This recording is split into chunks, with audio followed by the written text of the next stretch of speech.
Hello, good evening, and live from our studios here in Kokomlemle, this is Joy News Prime. We're also live on DSTV channel 421 and GoTV channel 125 around the world on myjoyonline.com. My name is Samuel Kojo. And I'm Noella Karen Yali. Tonight, former Sports Minister Mustafa Yusuf and 11 others charged on multiple counts of engaging in what many describe as alleged brazen thievery of the state funds to the tune of over 548 million cedis through dubious schemes employed to siphon monies meant for ghost service personnel. In total, we can confirm from our evidence on the docket and from interrogations that a whopping 548,333,542 cedis.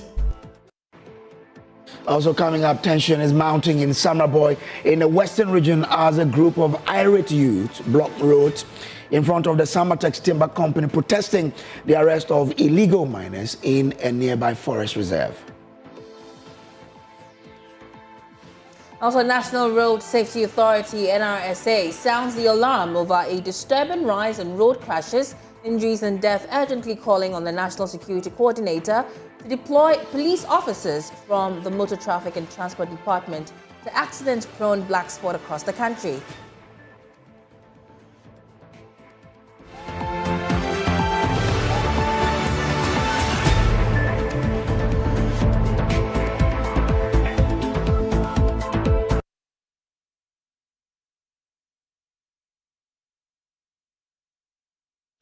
Now, the National Road Safety Authority is sounding the alarm over a disturbing rise in road crashes, injuries and deaths, urgently calling on the National Security Coordinator to deploy police officers from the Motor Traffic and Transport Department to accident-prone black spot across the country.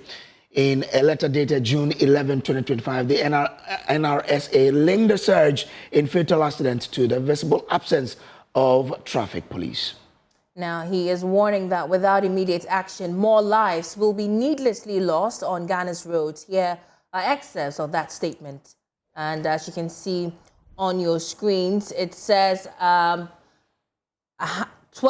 NSA directors and staff. That's NSS ghost name scandal. Unfortunately, that we will come back to that particular one later, but we'll bring you that statement in which the NRSA is painting a bleak picture of how the early part of the year has been with regards to road crashes, resulting in deaths and serious injuries to people. We'll be sharing that with you quite shortly. But the acting chief executive officer of the National Road Safety Authority, Abraham Amaliba, says the move is necessary to reduce road crashes. He spoke on the Pulse.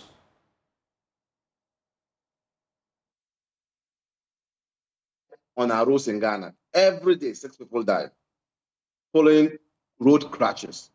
And so the number is so alarming that at the road safety, we think that most of these accidents are as a result of the absence of the police, MTTD, on our roads.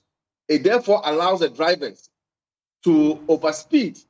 And mind you, our vehicles don't have, or they are not installed with what is called speed governors or speed limiters.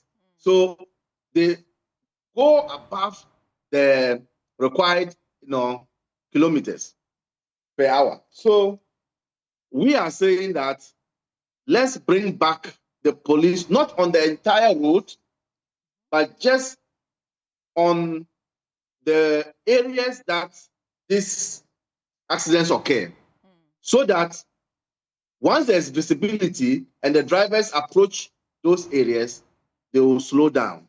Okay. And then they can.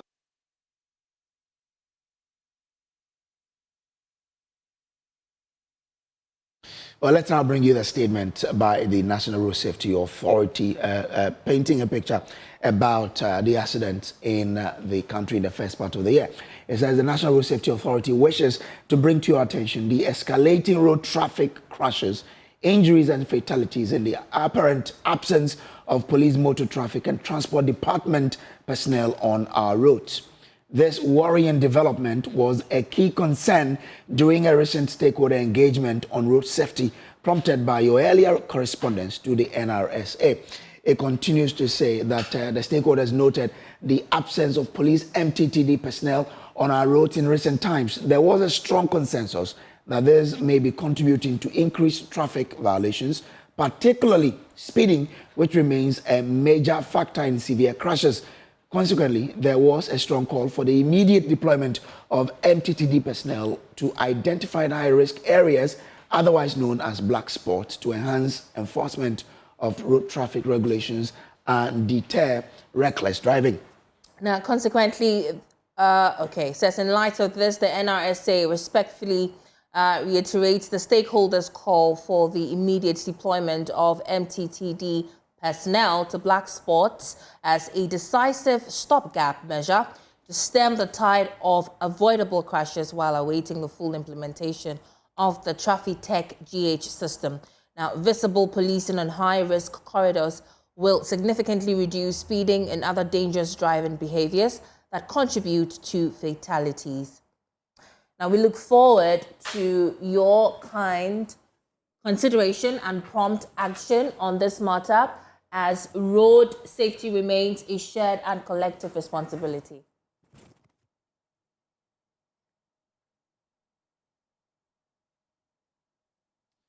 Well, so that is by the NRSA calling on all of us to play our part to reduce or in reducing road crashes on our roads. Now, away from that and to other stories. Now, tension is rising in Samreboi in the western region as angry youth have blocked roads in front of Samatex Timber Company to protest the arrest of illegal miners. Joy News sources say the miners were picked up by the Forestry Commission's Rapid Response Team for operating in a forest reserve, allegedly on the orders of a local chief. Now, the arrests have also sparked chaos, with protesters obstructing traffic, harassing commuters, and reportedly assaulting timber company staff.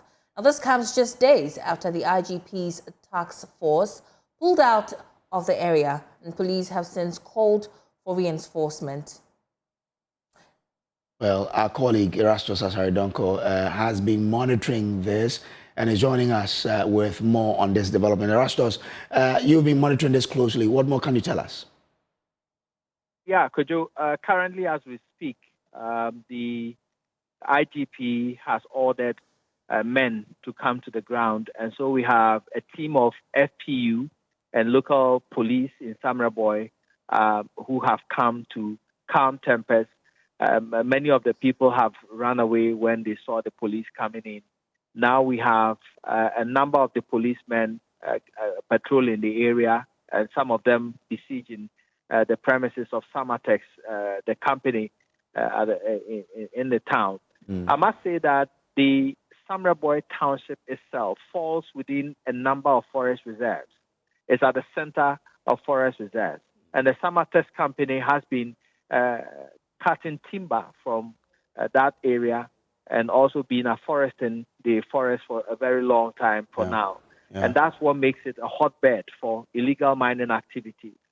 In fact, we have Tano Nimre Forest Reserve in the area. We have Tano Anya, which is towards Inchi in the same area, Boyne River, and other forest reserves within the same area, Tano Nimre and the rest of the area. So recently, the IGP mounted a series of raids in illegal mining sites that were destroying these reserves in the area. So quite a number of excavators have been seized, close to about 100 of them parked currently at the premises of Akonta Mining Limited, whose license has since been seized by the Minerals Commission.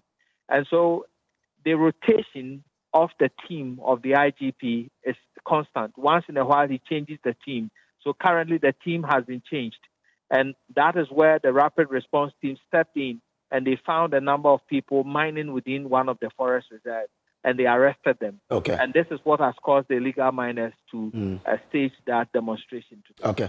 We know that police have moved out of the area. What has been the response of the timber company to this development by the youth? Well, they have not moved out entirely, but you know, it's a rotational team, so they rotate them once in a while. And so the current team has been moved out. I understand that a new team will be brought in, but they've left a skeleton staff of police to man the excavators that have been seized over there. The company itself thinks that there should be a permanent post, an FPU, whether it is military or police or military cum police, permanent post, manning that particular area, looking over the forest reserves within that enclave. So that is their proposition. And I think the authorities should take a critical look at that if we are to safeguard the gains made so far in protecting these reserves. All right, I'm grateful to you, Erastus Osari, for that update that you just brought us. Now, the Attorney General, Dr. Dominic Ayine, has announced the prosecution of 12 former executives and directors of the National Service Authority on multiple counts of stealing, financial misappropriation. And now the charges stem from a wide-ranging investigation that uncovered a sophisticated scheme involving the creation of over 63,000 ghost names on the National Service payroll. According to Dr. Ayine, the accused individuals orchestrated a systematic diversion of service allowances intended for legitimate National Service personnel. These funds, totaling over 548 million cedis, were fraudulently claimed using non-existent service personnel records and ghost names inserted into the system under the supervision or direct involvement of the accused. The following report has more. Over 548 million Ghana cedis. That's the money the Attorney General is chasing. And these monies, according to him, were embezzled by 12 individuals who at a point were executives and directors of the National Service Authority. And those individuals include MP Mustafa Yusuf, Gifty Oware, and Osei Esigbe Entry, who has also been a boss of the company at a point. Now, he says these individuals embezzled this money through criminal enterprises, and he has vowed to retrieve them. The National Service Authority has a statutory obligation, quote, to inculcate the... Ladies and gentlemen, in or around February 2022, the management of the National Service Authority announced the introduction of a digitalization system which they claimed had saved the country some 112 million Ghana cedis. Through an app known as the Metric app, which allegedly combined facial recognition technology and identity card checks for verification and validation, the NSA, that is the National Service Authority, had blocked the enrollment. Our investigations have revealed a sprawling criminal enterprise whose network covers the entire country. This criminal enterprise was run by top-level executives of the National Service Authority and their accomplices in the private sector known as vendors or service providers. This criminal enterprise resulted in the siphoning of huge sums of public funds into private pockets. In total, we can confirm from our evidence on the docket and from interrogations that a whopping 548,333,542 cedis and 65 pesos. Well, the Attorney General says the cases will begin to be filed in court in the first week of June. So we are thinking that in the next 2 weeks, we will be able to evaluate all of those proposals, including the fact that, suspect Jamefi was rearrested. We'll have to look into the additional accounts, and then in the next 2 weeks, we can deal with all those issues, and by the first week of July, we should be filing charges against them. Now, the Attorney General, Dominic Ayine, says although not all the funds are likely to be recovered, but he is hopeful that at the end of the trial, substantial amount of the money will be recovered and those found culpable will be prosecuted as well. He says he will be updating the nation through the media subsequently when issues of national interest arise again. From the Information Service Department, my name is Kenneth Jesse for Joy News. Now, Speaker of Parliament Alban Backben has deferred ruling on Minority Leader Alexander Afenyomarkin's private member motion, inviting him to overturn First Deputy Speaker Bernard Ahiafo's early earlier ruling in March 2025. Now, the ruling is to prevent Parliament from looking into the current government's mass dismissal of employees until a substantive matter pending at court is determined. But the minority leader today moved a motion asking the Speaker to overturn that earlier decision. James Aveji has been monitoring proceedings and joins us via Zoom. James, if you can hear me first, remind us, what is this initial ruling about? Well, Noella, if you recall, on February 11, the Chief of Staff, Julius Debra, issued a statement revoking all appointments made by the previous government between after December 7 till the new government came into office on January 7. That action was sent to court by the national organizer of the New Patriotic Party, Henry Nana Boakye, to the court on the 18th of February, seeking the court to reverse that decision. Now, on March 5, 2025, the minority leader, Alexander Afenyo-Markin, moved a motion on the floor of Parliament asking that the ministers responsible for this should come to Parliament to come and give some clarification on the issue, and also call for Parliament to make a bipartisan probe into the matter. That motion on the 5th of March was opposed by the majority leader, Mahama Yariga, who insisted that because the matter is in court, it will be prudent to allow the court to make a final determination of the case before, if Parliament has any interest in it, they could pursue that. And on the day, the proceedings was presided over by the First Deputy Speaker, Bernard Ahiampong, who upheld that objection to Alexander Afenyo-Markin's issue. And so that's how the issue traveled up until 5th March 2025. I see. Interesting. And also we understand that the minority leader, Honorable Alexander Afenyo-Markin, has a fresh position on this. What exactly is this? So he today moved another private member motion asking Speaker Alban Bagbin to overturn that earlier ruling by Bernard Ahiampong for the First Deputy Speaker to allow Parliament to look into the matter. He makes the argument that according to the Constitution, there's a reason why it separated the arms of government and gave each independence, that none should interfere in the work of the other. And so he holds the position that Speaker should overturn that earlier ruling so that Parliament can also look into the matter while the Supreme Court is also looking into it, and that the upholding that decision and preventing Parliament to look into the issue would be an abridged on the rights of Parliament. That is what he moved, again, supported by MP for Fasia Yurebe, Honorable Kojo Opon Nkrumah, but still the minority is still opposing that, holding the view that since the decision was not taken by the substantive Speaker Alban Bagbin, by the First Deputy Speaker, there cannot be a review of that decision.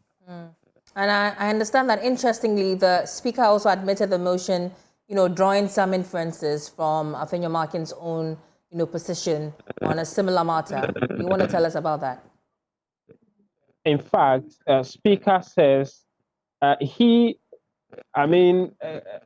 took the decision to admit this motion because you remember when he decided to declare some 4 seats vacant in the previous Parliament, the current minority speaker, who was then the majority speaker, the minority leader, took the matter to the Supreme Court, asking the court to compel the speaker to halt that decision.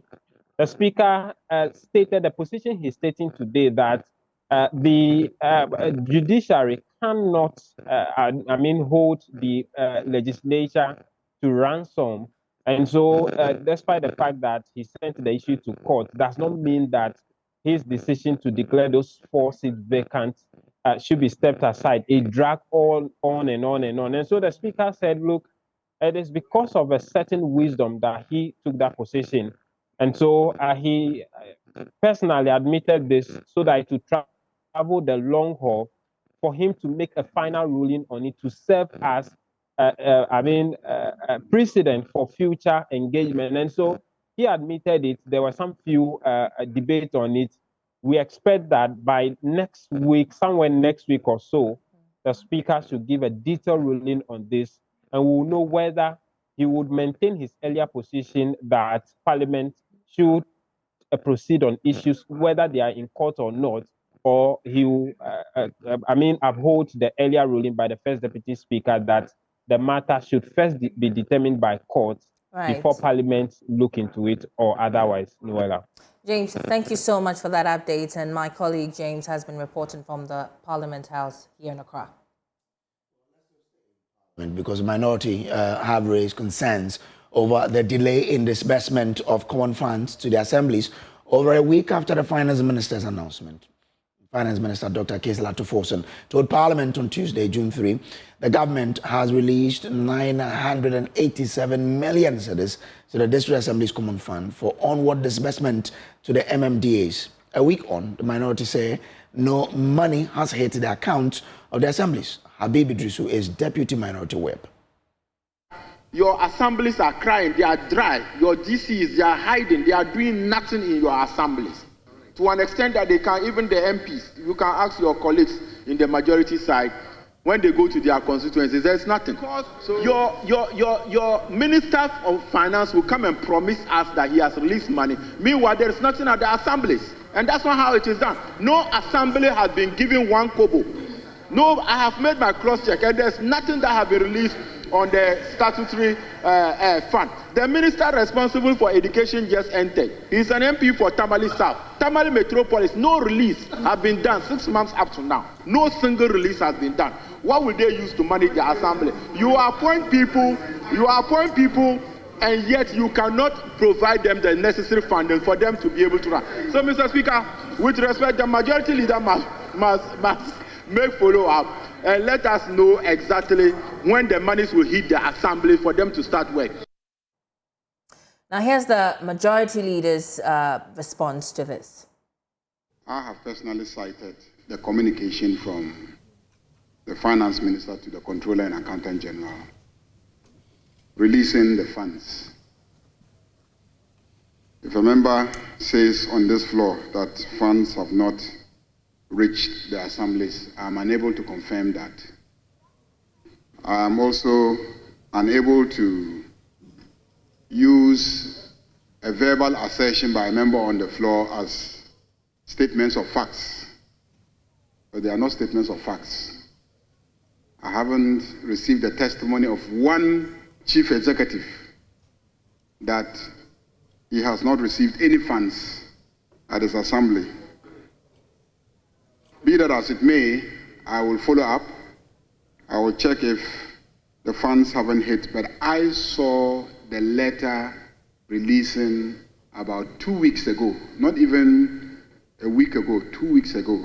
So I'm very confident that indeed the Finance Minister has released the funds. Responding to concerns over delay in presentation of the media budget statement, he says the statement should be presented to Parliament by July. In due course, the Finance Minister would let us have an indication when the mid-year budget is going to come.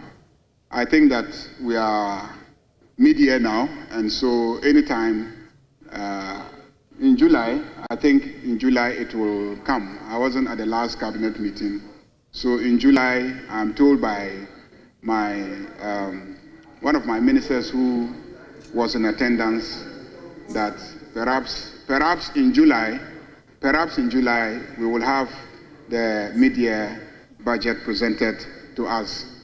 I mean, it will be recalled that because of the elections and the time when ministers were sworn in, the budget itself did not come at the time that it normally would have come to this House for approval. The budget came much, much later than normally would have been the case, and therefore it is understandable if in June it is still not ready for us to present the mid-year budget. Now, today marked day 3 of this year's Basic Education Certificate Examination, BECE, but the nationwide exercise has already been marred by a wave of exam malpractices and safety incidents. Several invigilators, and a supervisor have been arrested for alleged misconduct, while separate motorbike accidents in the northern and western regions have left more than a dozen candidates injured. My colleague Collins Rimpon has filed this report highlighting the major developments so far. More than 603,000 candidates are sitting for this year's BECE, which began on Wednesday, June 11th, and is expected to end on Tuesday, June 18th. The candidates include more than 297,000 males and more than 306,000 females. But as the exams progress, human interest stories are emerging from various parts of the country. Joy News reporters across the regions have confirmed that at least 24 candidates are pregnant, 21 of them in the Upper East region alone, 2 from the Volta region, and 1 from the Ashanti region. 11 of the candidates are already having babies. In one extraordinary case, a female candidate in the Ashanti region who went into labor while writing her ICT paper at the Asenua Presbyterian Junior High School Exam Center in Mampontin on Wednesday returned on Thursday to continue the exams. Elsewhere, safety concerns marred the process. In the northern region, 8 candidates were involved in a motor accident. 1 is currently undergoing a CT scan, while others sustained injuries that prevented them from writing Thursday's papers. A similar incident occurred in the Wassa East district of the Western region, where 5 female candidates were injured in another motorbike crash. Meanwhile, exam malpractices continue to pose a major concern. On the first day of the exams, 10 individuals, including 6 invigilators and a supervisor, were arrested. YX sources tell Joy News that more arrests were made on Thursday. Away from that, President John Dramani Mahama has assured the King of Dagbon, Yana Abukari Mahama II, that his government is committed to accelerating development in the northern region. Speaking during a courtesy call by the Yana at the presidency, President Mahama outlined key initiatives under the Northern Savannah Economic Development Program. These include large-scale agriculture and agro-processing schemes with plans to develop over 10,000 acres of irrigated farmland to create jobs for the youth. And since he mounted the skins, Dagbon has been at peace. As I said, he's a peace-loving person. And now that we have peace in Dagbon, it is time for us to have progress and development in Dagbon. Under the Northern Savannah Economic Transformation Program, over 10,000 hectares of irrigated land is to be developed in the Nasia, Dungu, and Bulum program areas. This project is expected to create jobs for over 8,000 young farmers and boost the production of rice, maize, and soya bean. We are targeting 3 crops: rice, maize, and soya bean. It is designed to turn the northern region into a major agro-industrial hub, with Yendi, Savlugu, and Karaga as key agribusiness processing centers. Additionally, we will invest to strengthen the share and cashew value chains with expanded processing centers in Tamale and market linkages in Tolong and Zabzugu. This will benefit thousands of rural women and provide sustainable livelihoods rooted in our traditional knowledge systems.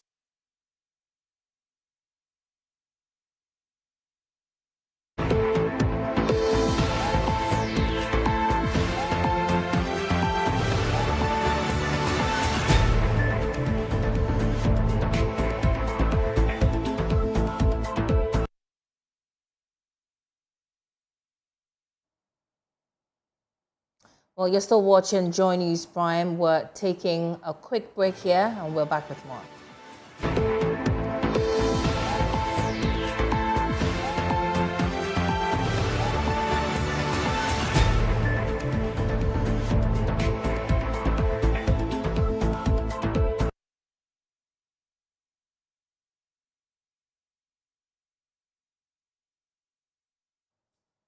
Joy News Prime, welcome back from the break. Now, the National Commission on Small Arms and Light Weapons says public silence on the misuse of weapons is contributing to insecurity in local communities. Now, it comes after the alleged killing of a 20-year-old lady by her boyfriend at a town near Yeji. Acting head of communications at the commission, Karni Anyate Soa, says the public rarely volunteers information on misuse of weapons through common in communities. Now, Nanaya Aljuma joined the Ashanti Region's Office of the Commission on Community Engagement and has filed this report. Popular TikToker Hayford Boateng, known on the app as Kobe GH, has been arrested for allegedly shooting his girlfriend, Yababy. The 20-year-old woman was shot dead at Vutudeke, a suburb of Yeji in the Pru East district of the Bono East region. The incident has got many people concerned over the creeping gun culture and the attendant security risk. Acting head of communications at the Commission on Small Arms and Light Weapons, Karni Anyate Soa, says lives can be saved if persons misusing weapons are reported to the security agencies. We live in society. We know those who own weapons illegally. We know those who use the weapons or misuse the weapons. Yet we keep silence. What is killing the nation and what is gradually creating a negative gun culture is our silence. When you see something, say something. When you see someone misusing a weapon, please report. Let us volunteer information. Let us break that silence. 2 incidents of senior high school students showing up in school with weapons have been recorded in the Ashanti region. Following the incidents, the Small Arms and Light Weapons Commission has enhanced sensitization efforts with support from the National Peace Council. Executive Secretary for Peace Council in the Ashanti region, Reverend Emmanuel Bedu Amwa, indicates the sensitization will expose the public to dangers involved in the misuse of weapons. But with the 2 guns, if it were to be researched and it was sampled too, how many secondary schools are in the Ashanti region? It's around 140 something. So looking at it, and 2 have been sampled with it. Then there are others we are not aware of. And this one is also even not in the mining community. And when you talk about arms, it must be a concern to everybody, because when it's in the room and even your wife is annoyed and he holds it, you are a victim. Meanwhile, the training is being well received, with the recent institution being Osei Chidikwie Senior High School. Michael Mensah is headmaster. There is the adage in almost all the schools: no snitching, no choking, no whatever. But you yourself, you have to adapt a strategy that will help you retrieve or get information from the students. As I indicated the last time the media people came here, I have my own CIDs who are students, and they feed me with whatever goes on in the school. As I speak, I've apprehended somebody right now. For Joy News, Nanaya Aljuma, Kumasi. Well, the largest indigenous tree nursery facility in Africa has been inaugurated at Basengele, a farming community near Bibiani in the western north region of Ghana. The facility, which has the capacity to produce 5 million indigenous seedlings annually, features a cutting-edge irrigation system with almost $500,000 worth of investment committed. Rainforest Builder, owners of the facility, are prioritizing nature through the restoration of degraded forest land in Africa, especially in Ghana. There is more in this report.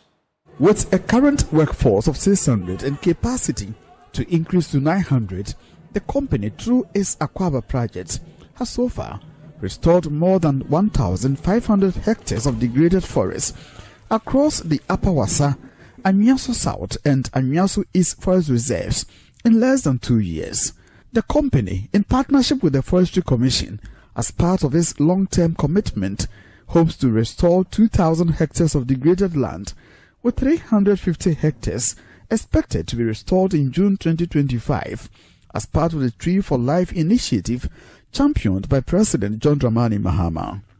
The company has over time mastered the collection and harvest of over 10,000 kilograms of seeds collected from 22 native tree species. Among the indigenous commercial tree species, targeted by Rainforest Builder are mahogany, wawa, amri, and udum. General Manager Enver Mapanda told an inauguration ceremony that the company is on a mission to reverse decades of deforestation through aggressive reforestation. Rainforest Builder is a forest restoration company. Our mission is to reverse decades of deforestation by literally building rainforests tree by tree, hectare by hectare. It is a complex and capital-intensive operation. Our work is financed through sale of high-integrity carbon credits to global companies committed to achieve net zero. Rainforest Builder Limited, the company I am privileged to lead, was established in 2023 to implement our flagship initiative, Project Akwaba, based out in Bibiani. In just 18 months, we have restored more than 1,500 hectares of degraded forest. So across Upper Wassa, Anyaso South, and Anyaso East forest reserves. Over 10,000 kgs of seed has been collected from native mother trees. 700,000 seedlings have been raised from 18 indigenous species. Nearly 600 workers are employed and 40% of them are women. Chief Executive of Forestry Commission, Dr. Hugh Brown, applauded the government-private sector collaboration and applauded contribution of Rainforest Builder. He tells journalists the government's Tree for Life initiative is an indication the government is serious about reforestation, as 14,000 hectares of degraded lands are to be restored through modified tonja, enrichment plantation, among others. This is a much more elaborate program, and what we are seeing today is the private sector contribution. Because out of that 30 million, we are expecting that close to about 40% of that will be contributed by the private sector. And this is evidence that it's not just talk. When government supports private sector and partners private sector, we are able to achieve a lot more. And so this is just to show, this is just one example, one very good example, to show the world that Ghana is serious about reforestation, about restoring our degraded landscapes, and ensuring that we fight climate change. It's early days yet. The target is to do 10,000 hectares of modified tonja, to do 4,000 hectares of enrichment planting. We are also planting 2,000 direct hectares using the youth who have been engaged. And the private sector is expected to do 7,500. As you heard, this company, Rainforest Builders, is already going to do 2,000 this year. I think they've already started. They are about a third through. And there are other companies like Form Ghana, Myro Ghana Limited, other large-scale companies across the country who are all contributing towards this national goal. Meanwhile, Rainforest Builder has promised to support the Tree for Life initiative with 10,000 seedlings this year alone. From Bibiani for Joy News, Oimi Interior reporting. Now, in the fight against illegal mining, Ghana's judiciary is being empowered to act with greater strength and clarity. The Ghana Chamber of Mines, in partnership with the Judicial Training Institute, has organized a 2-day intensive training for circuit court judges and magistrates across 3 regions, all aimed at strengthening the legal response to land and mining-related offences. Our correspondent Inathalia Kwanzaa has the details. Ghana Chamber of Mines, in collaboration with the Judicial Training Institute, has spearheaded a critical 2-day training program for circuit court judges and magistrates from the Western, North and Central regions. This initiative is aimed at enhancing judicial capacity in adjudicating land disputes and illegal mining cases. Delivering the keynote address, Supreme Court Justice and Director of the Judicial Training Institute, His Lordship Justice Tanko Amadu, challenged the judiciary to rise to its constitutional responsibility to protect Ghana's natural resources. This particular training comes at a critical time when illegal mining activities, popularly known as galamsey, continue to threaten not just our environment, but the very social and legal fabric of rural mining communities. Our courts are increasingly confronted with cases involving conflicts between landowners and licensed mining companies, unlawful encroachments on mineral-rich lands, not only to dispense justice, but to do so with clarity, competence, and constitutionality. Chief Executive Officer of the Ghana Chamber of Mines, Dr. Kenneth Ashbe, issued a strong warning to illegal miners. He said the days of judicial leniency are over. So if you listen to what His Lordship Justice Amadou Tanko had said about the fact that now they're providing the magistrate and the circuit court judges in the Western region, Central region, Western North, all the resources that they need. There's a directive that has been given that all the legislations that they require to be able to do their work is circulated to all of them. So now the argument that they did not know would not be an issue anymore. The explanations would have really been done to them. So the notice has been served to the galamseyers that now the law would work.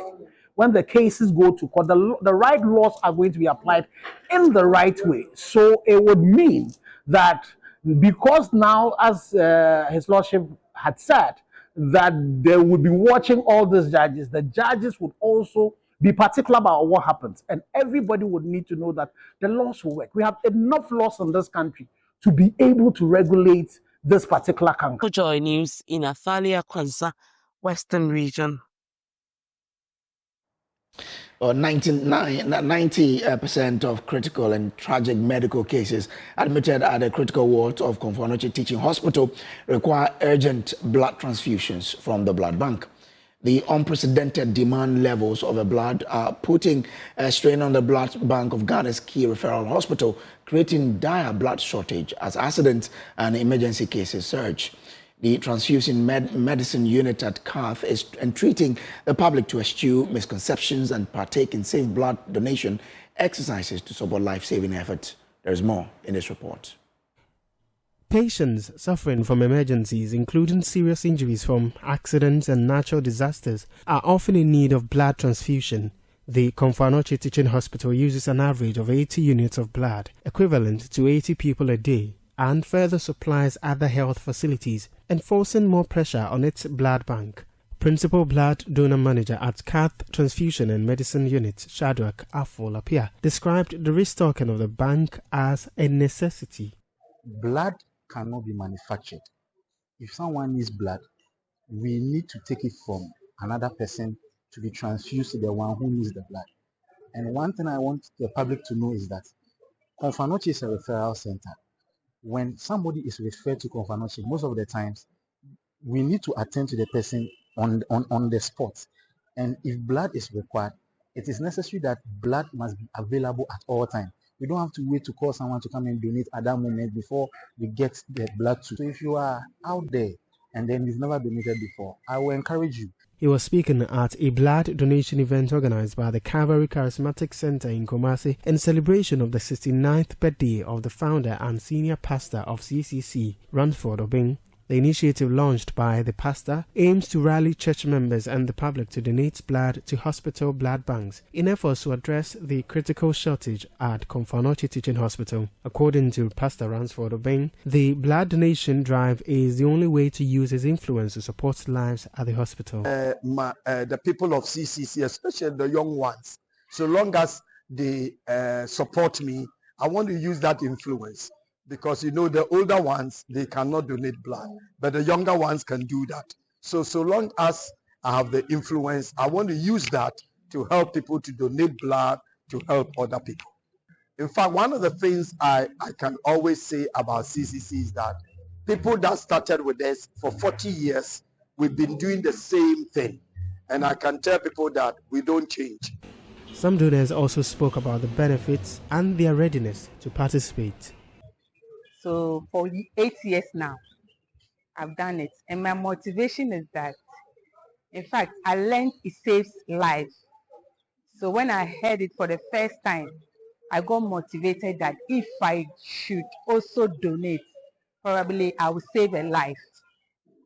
Christ came and sacrificed himself for us. And so the little we can do to help mankind is to also give portion of our blood to also assist those who are sick.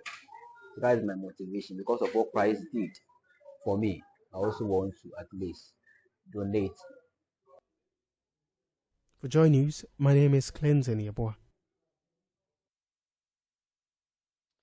Well, Joy Prime's popular TV show, TRO Diaries, has partnered with the Chamber of Oil Marketing Companies to educate TRO drivers and commuters on safe fuel consumption, fuel conservation, and road safety awareness. Co-host of the show, Noella Karian-Yale, outlined the goals of the initiative, emphasizing its relevance to improving commuting experiences and driver responsibility. Probably learning about TRO Diaries for the first time. Well, it's a show that is centered around the transport industry here in Ghana. We believe that it's an industry that has many layers to it, and we've made it our single or sole responsibility or priority to unravel these layers and take a look at the nuances around this industry. And so I'm inviting you to watch us every Saturday. It's just for an hour from 11 a.m. to 12 p.m. It's live on Joy Prime Television.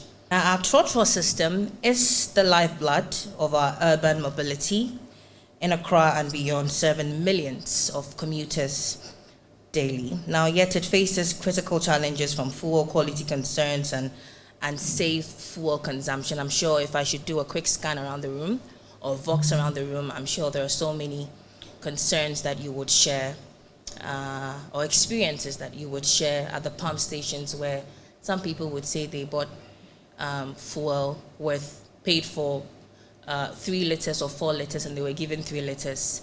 Some people would complain about, adulterated fuel and all of that.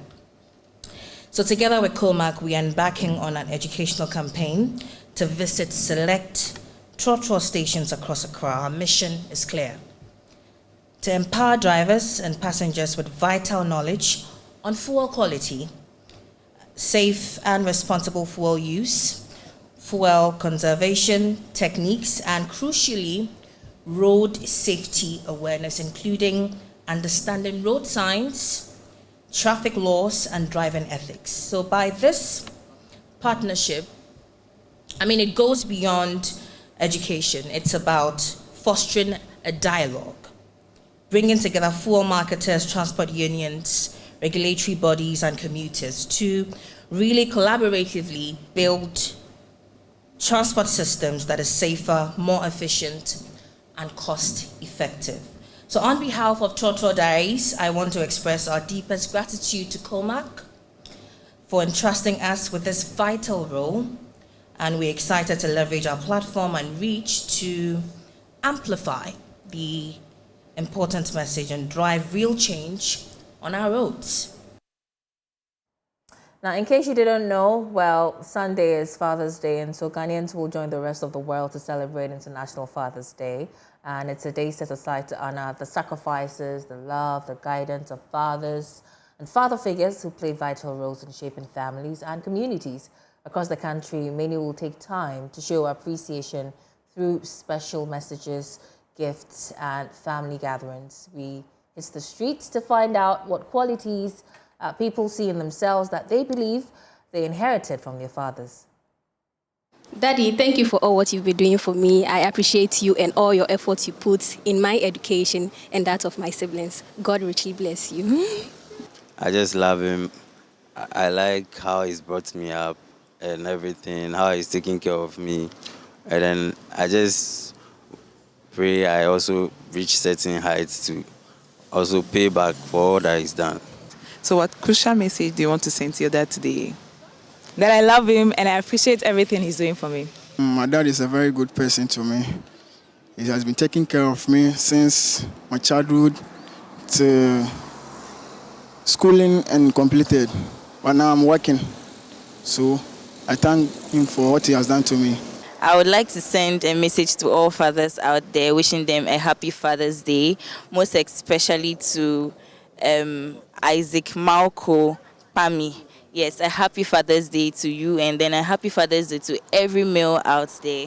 Basically, President Mahama being the father of the nation and a dad to everybody in this country, the part of President Mahama I see myself is his persuasion demeanor. Whenever there is an issue that you think that there can be an escalation, when he comes in, he persuades to make sure that things comes down. So that's the part of President Mahama I see in me. Well, it's now time for showbiz. Becky isn't here, so I'm going to, do it on her behalf. But yeah, social media influencer and philanthropist James Anotete, also known as Nana T, has opened up about how a small boy carrying firewood in his village he visited actually sparked his journey into giving back. And he shared that seeing his own childhood reflected in that boy inspired his philanthropic mission. He was speaking in an interview on Joy Prime's Changes with Rosalind Feli. The very first story started when I visited my then girlfriend, now my wife. Oh, okay. She stays in Central Region. Okay. Then I visited there. What happened was I used photography to tell stories, okay, which I was getting attention from people, from my followers and all that. So that very day, I took a picture of this young boy carrying a firewood, a big log. Then I posted it. I saw myself in him because I was staying in Asasawa, a village, and then that's why I walked barefooted to school. Yes. So when his dress was started, that was my same story. Okay. So when I saw it, I just took the picture, said the same to a reflection of what I saw in him was just like my story. So I just posted it without asking anybody for money or anything of that sort. Then one woman from the US said, Nana, I also see myself in this story. Can I give you 200 cedis to give to this young boy? I was like, why not? I'm open to that. Then she gave me the money. Then I went to donate to this little boy. Right. And then captured it, bring a result of what she has done, thank her, show appreciation. That was how everything. And that's the inspiring story of Nana T. And kudos to Nana T. And happy Father's Day to all fathers. Yeah, happy Father's out there. Day to you. Yeah, thank you, Makafui and all fathers here. You know how I do it, please permit me, let me do this. Mamaho and Dad ole manzina namizema ezra mamo kan me say bolo ne mo ye celebrity ezra mamuai. Nyamna maza yila be. Ye be kezire na wozo ewo aba na be gira ba ma. Na ba ba ba ye ngezire ba ma anda ma ne. Bang is my Ghana, number one you are there. And happy Father's Day from Abila. As the Bella my Hunter West, more ETN, may cry. Happy Father's Day to you. Barnabas Annan, as I cream, my bodum up me a problem in tea. Happy Father's Day to you. Happy Father's Day to everybody. To every parent, to every father, to every father. There's more on myjohnonline.com. Up next is Prime Business with, I don't want to say that thing, but Pius Kodobaka. Joy News Prime headlines.